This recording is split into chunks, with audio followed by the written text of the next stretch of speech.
एक एक चीज जो रिक्वायर्ड है आपके लिए चैलेंज करने में, वो इस वीडियो में मिल जाएगी। आप चैलेंज करने की पोजीशन में हो भी या नहीं। सबसे ज्यादा कंट्रोवर्शियल क्वेश्चन है भैया ओल्ड वर्सेस न्यू एनसीईआरटी। सवाल ये उठता है कि क्या एनटीए अपनी गलती मानेगा?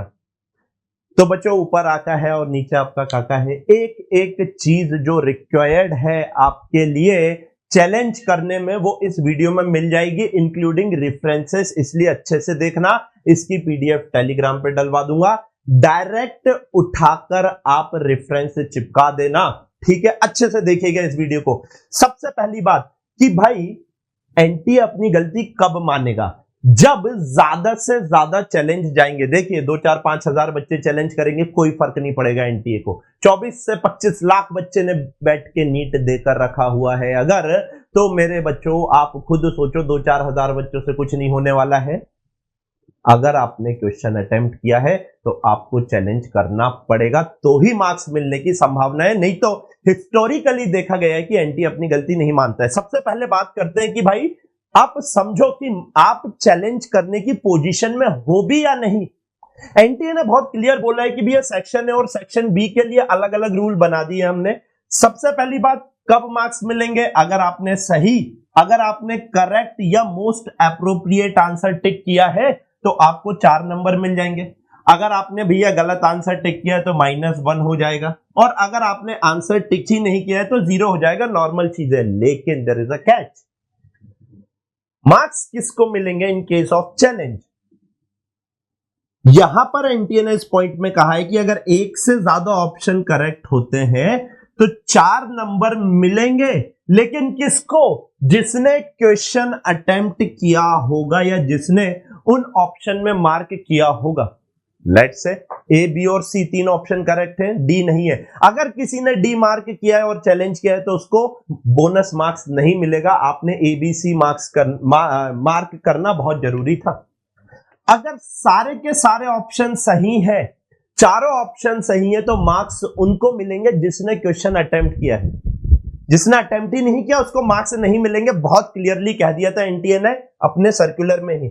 और अगर कोई भी ऑप्शन करेक्ट नहीं है तो +4 सबको नहीं मिलेंगे। जो नीट का पेपर देने बैठा था उसको मिलेंगे, जो एब्सेंट था भाई उसको नहीं मिलेगा।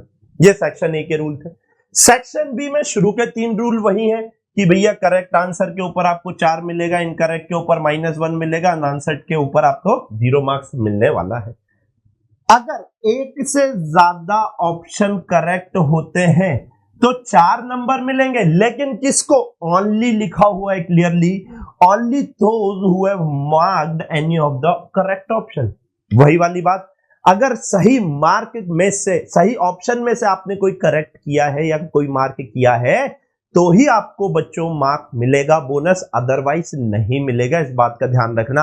अगर आपने मार्क गलत ऑप्शन किया है तो आपको बोनस नहीं मिलेगा। ठीक है sir. If a question is found to be incorrect और द क्वेश्चन इज ड्रॉप्ड, तो 4 नंबर किसको मिलेंगे? जिन्होंने अटेम्प्ट किया है क्वेश्चन। अच्छे से देखना। The reason could be due to human error और टेक्निकल एरर, उन्होंने कह दिया है। फिर से पढ़ो, ये बहुत इंपॉर्टेंट है। If a question is found to be incorrect और question is dropped, then 4 marks will be awarded to those student जिन्होंने अटेम्प्ट किया है। इनकरेक्ट क्वेश्चन को अगर आपने अटेम्प्ट किया है तो ही आपको मार्क्स मिलेंगे, अदरवाइज नहीं मिलेंगे। यह बात आपको ध्यान रखना है। अब सबसे ज्यादा कंट्रोवर्शियल क्वेश्चन है भैया ओल्ड वर्सेस न्यू एनसीईआरटी का, कि सर इसका आंसर क्या होगा? देखिए भैया, यहां पर देकर रखा हुआ है एटम ऑफ ईच एलिमेंट, है ना? सुनिएगा, atom of each element are stable. ठीक है, जो कि एग्जैक्ट स्टेटमेंट था आपका ओल्ड एनसीईआरटी में, लेकिन न्यू एनसीईआरटी में दे दिया है मोस्ट। अब अगर मैं कहूं ये रेफरेंस आप एज इट इज लगा देना, आप ये क्वेश्चन चैलेंज करिए बच्चों, क्योंकि अगर आपने अटेम्प्ट किया है तो हर बच्चे को इसका मार्क्स मिलना चाहिए। अभी एक बात समझना, मेरी बात बहुत अच्छे से। एनटीए कहता है कि भैया न्यू एनसीईआरटी को हम मान रहे हैं, ऐसा उन्होंने कभी ऑफिशियली कहा नहीं कि आप स्ट्रिक्टली न्यू एनसीईआरटी फॉलो करिए। लेकिन जेई मेंस या नीट की बात करते हैं तो एनटीए हमेशा जो आंसर देता है मोस्ट एप्रोप्रिएट वो न्यू एनसीईआरटी के हिसाब से देता है। लेकिन एनसीईआरटी के हिसाब से देखा जाए तो एनटीए ने कभी ये क्लैरिफाई नहीं किया कि आप ओल्ड एनसीईआरटी यूज ही मत करो। Getting my point? अब अगर किसी बच्चे के पास ओल्ड एनसीईआरटी है मेरे भाई, तो ये उसकी गलती थोड़ी है यार। या तो आपको अलग से बताना था कि भैया इस बार एनसीईआरटी में ये चेंजेस कर दिए हैं हमने, एक सिंगल वर्ड का चेंज किया है। गेटिंग माय पॉइंट और नॉट? तो आप इसको 100% चैलेंज करिए, 100% चैलेंज करिए, ज्यादा से ज्यादा चैलेंज जाएंगे तो बच्चों तभी एनटी अपनी गलती मानेगा। ज्यादा से ज्यादा चैलेंजेस कैसे जाएंगे? जब बच्चों को पता रहेगा कि चैलेंज करना, पैसा रिफंड हो जाता है। लेकिन बच्चों को कब पता लगेगा? जब ये वीडियो हर एक नीट एस्पायरेंट के पास पहुंचेगा, आप शेयर करेंगे तो आपके चांसेस बढ़ेंगे। नेक्स्ट क्वेश्चन आता है बच्चों, 110% आपको बोनस यहां पर मिलना चाहिए। रीजन बीइंग रेडियो एक्टिविटी आपका था ही नहीं सिलेबस के अंदर। हालांकि विश्वास बैच में हमने करवाया था, एक्सपीरियंस मैटर ये बोल के करवाया था, सेफ साइड रहना आ सकता है। एनटीए ये आर्ग्यू कर सकता है आपसे कि भैया ये सिंपल कंजर्वेशन ऑफ मास और कंजर्वेशन ऑफ चार्ज का क्वेश्चन है, आप कैसे नहीं कर रहे हो। लेकिन आप भी आर्ग्यू कर सकते हो ये कह के कि भैया इस बार रेडियो एक्टिविटी आपने ही नहीं दिया था, तो ये क्वेश्चन कैसे आया। ज्यादा से ज्यादा बच्चा चैलेंज करेगा तो इसके ऊपर भी बच्चों आपको बोनस मिलेगा। नेक्स्ट क्वेश्चन, ये मेरे हिसाब से 50% चांसेस है इसके बोनस मिलने के। रीजन बीइंग, आपको विश्वास बैच की जब क्लास ले रहे थे बहुत क्लियरली कहा था रोलिंग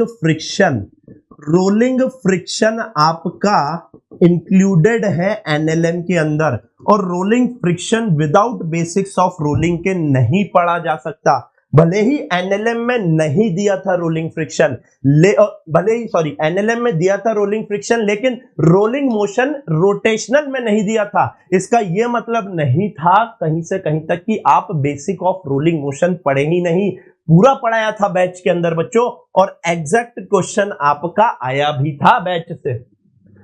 तो आप 100% इस क्वेश्चन को चैलेंज करिए, 100% इस क्वेश्चन को रेफरेंस के साथ चैलेंज करिए।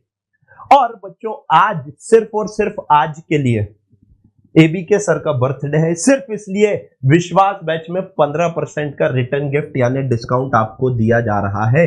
अगर आप चाहते हैं तो आज रात 12 बजे तक एनरोल कर सकते हैं। आपको भी पता है विश्वास बैच का प्राइस कभी कम नहीं होता है, राइट?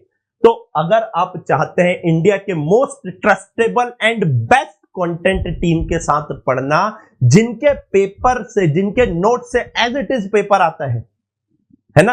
आपको याद है मित्तल सर ने सवेरे 9 बजे सेशन लिया था बायो का, और 2 बजे सीधे सीधे 15 से 20 क्वेश्चन उस सेशन में से आ रहे थे। तो इस बात का ध्यान रखो, best team, best content, most trustable team, पूरा सिलेबस कराएगा, कोई फैकल्टी कहीं नहीं जाएगा भागकर। इस बात का आपको ध्यान रखना है। और मैं फिर कह रहा हूं, चैलेंज करिए, जितने ज्यादा बच्चे चैलेंज करेंगे उतना ज्यादा चांसेस आपके रहेंगे बच्चों सक्सेस पाने के, क्योंकि बहुत सारे ऐसे बच्चे हैं जो बाउंड्री पे रुक रहे हैं। विश्वास बैच के 3 से 4 बच्चे 175 पर रुके हुए हैं। अगर वो भी चैलेंज, उनको तो चैलेंज हम करवा ही रहे हैं, हम भी कर रहे हैं, आप भी करिए, वो भी 180 पे पहुंच जाएंगे। आपका भी मार्क्स बढ़ेगा, आपकी भी रैंक ऊपर होगी अगर आपने क्वेश्चन अटेम्प्ट किया है तो। थैंक यू, टेक केयर, जय हिंद, जय भारत।